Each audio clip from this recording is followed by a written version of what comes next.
sikoyo tolingi tosala maki na aubergine. Mpona kosala maki na aubergine toza besoin ya matungulu, toza besoin na tomate pelée, toza besoin de mafuta mbila. Awa natie déjà mwa mafuta ya ça dépend oza nango arachide, olive ou bien ocheka muke, tala quantité muke penza nde totie. Sikoyo tokende na kotia bamatungulu na biso na mafuta mingi pe te, hein? Eza eloko kolia nango fufu en tout cas. Voilà, totie mwa muke penza kombo nango ezaka ai me muke kaka mpona elengi kaka. Voilà, tozozela matungulu na biso esala loka kobela. Maki eza ya kotokisa, des œufs cuits durs eza ya kotokisa.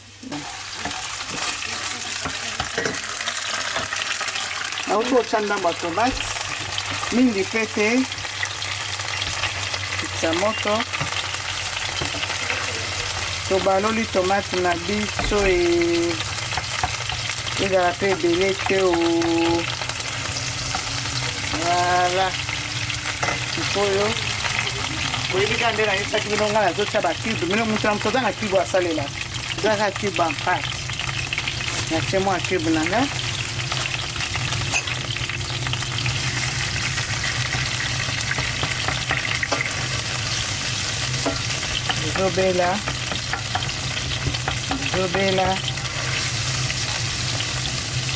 ezobela kitoko.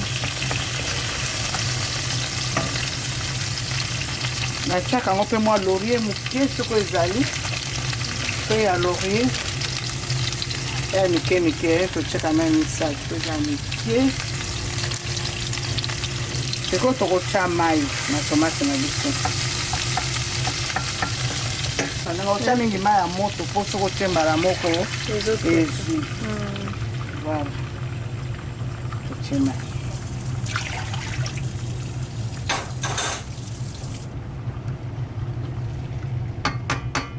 Tozela ebela. Donc sauce tomate nanga normal natie etoka moke. Bino boyebi ke mafuta mbila toliaka yango su mingi te, donc na minute oyo nakotia ndambo mafuta mbila moke ezaka mpona couleur moke.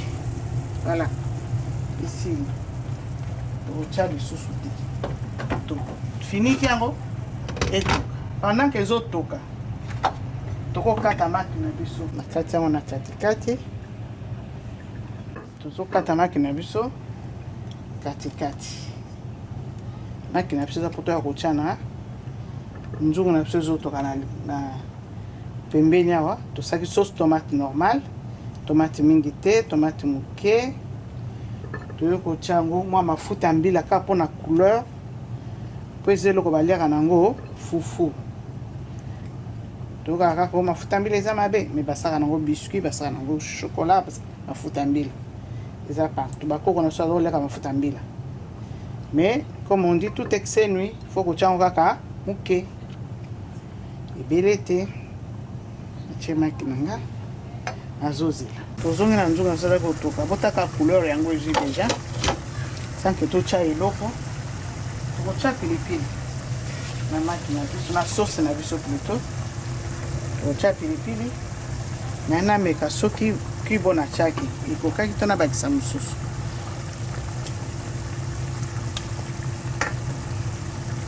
Namona bakisa moke.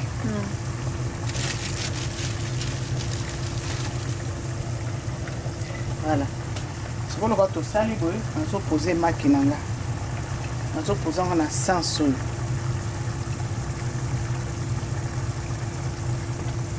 Tobaki maki na biso eza ya kolia nango fufu, me na maki na biso osuka kaka boye te, tokobakisa yango solo.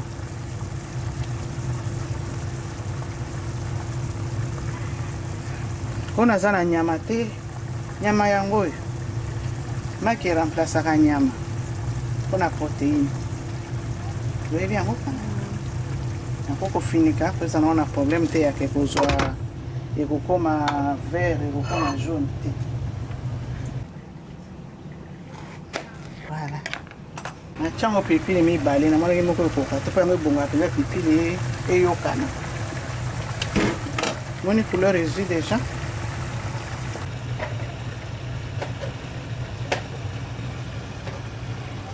Na minute oyo tozotia solo tozongisi moto mwa nsima tozobakisa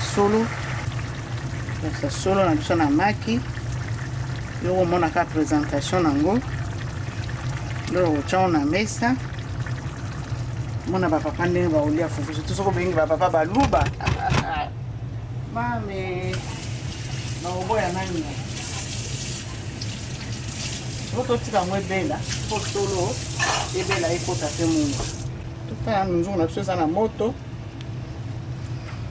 tomeka solo soki ebeli soki elembi pluto solo nde tozolobela sikoyo nde solo na minute oyo tokitisi mwa moto lisusu mpo elema bien. Voilà, bandeko maki na biso ebeli botala couleur nango maki na biso na solo ebeli tozokata moto soko mpo bagote na bo balingi kogote.